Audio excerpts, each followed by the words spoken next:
What's going on, everybody? Dean here from the Zoo Lab YouTube channel, and today we're going to be talking about travel tips for creatives and our experiences on the road. I think one of the biggest perks of being a creative is to get clients outside your city and to be forced to travel and to create in places that you typically don't go to. Not only is it an amazing opportunity to travel the world and see other cultures and experience other people, but it's a creative challenge for us to see, can we go somewhere that we typically don't go and still create the same type of way that we do when we're back home with our creature comforts? Now in 2023, we were able to help an amazing client with an amazing cause create something very special internationally. We went on a trip to Mexico, and long story short, we got all of our equipment seized. It took us many days and prayers to get our stuff back, and I'm happy to report we got it all back. We didn't miss a single piece of gear. But from that trip and all these other trips that we've taken along the way, we've learned a couple things on how to travel efficiently as a creative. Let's first talk about air travel. Flying domestically and internationally for gigs is not as daunting as you think. First thing is to make sure you schedule your flights plenty of time ahead so you save the most money on flights. Now, oftentimes you're probably working on a project where the client is helping you pay for travel, but you still don't want to book your tickets last minute and really rack up the fees for your client. If you're traveling for yourself, it's even more important to get the best deals on flights. There are a lot of great apps that can help track flight costs out there for you and give you notifications. But again, a good rule of thumb is giving yourself at least 4 weeks to really book your flights to make sure you get the best prices possible. Also, picking the right airline is important.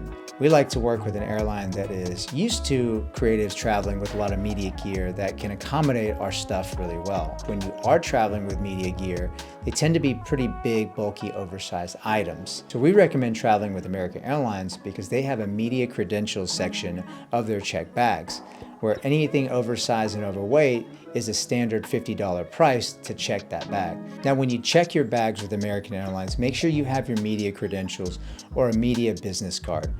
It's a good rule of thumb to create one of these anyway, just to show that you're legit, but this is the criteria they use to make sure that they can give you the media rate anyway. It's a good idea to also go on the website earlier and register yourself as a media company as well. There are some gigs that we travel to that we've had over a dozen cases that we had to check, and this discount on each bag that's oversized and overweight really does add up and can save you a ton of money. Also, knowing what to check is super important too. It's a good rule of thumb to never check your main camera package. You always gotta have your main tool with you, so even if your luggage is lost, you can still do your job and maybe find other rental gear to supplement what you need to get the rest of the job done. Now, what's carry-on size and what's not? Make sure you really read closely what the TSA rules on for carry-on and get a case or a bag that fits those dimensions.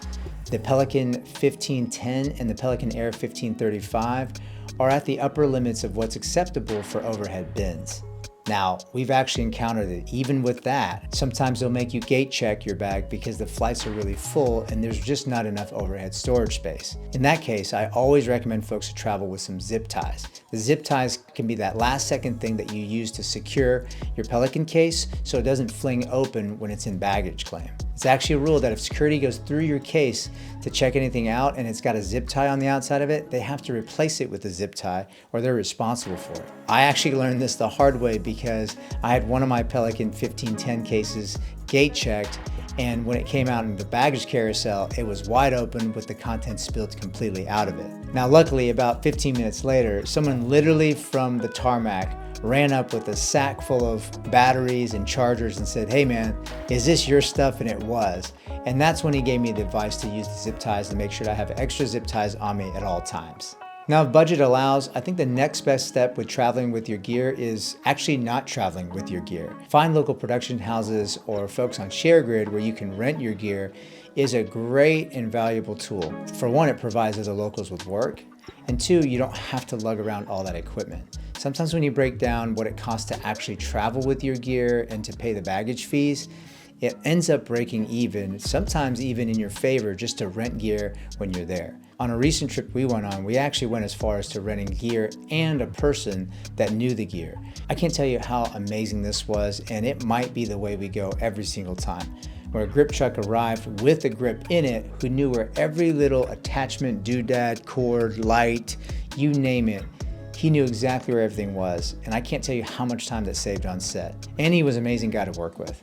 One other thing to keep in mind when you're traveling is to make sure you do some research about the airport and the location that you're going to. Every airport and location has slightly different rules and regulations, so being up on that is super critical, especially for traveling out of the country. You might need certain paperwork to submit to even get your gear into the country, so it's really good to know the local rules and regulations. With that in mind, always know where your gear is, even when you can't see it. So we love using air tags in our cases because even if the equipment gets lost or seized or stolen, to a certain degree, you can track the location of it and at least have peace of mind that you know where something is. Hey, that's it, gang. Hope you guys take some of these tips to heart the next time you travel for work or just travel with your camera gear for fun. Hey, if you like this video, if you got some tips of your own, please drop those in the comments below. Don't forget to like, share, and subscribe.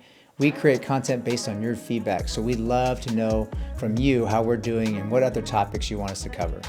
That's it, everybody. Catch you on the next one.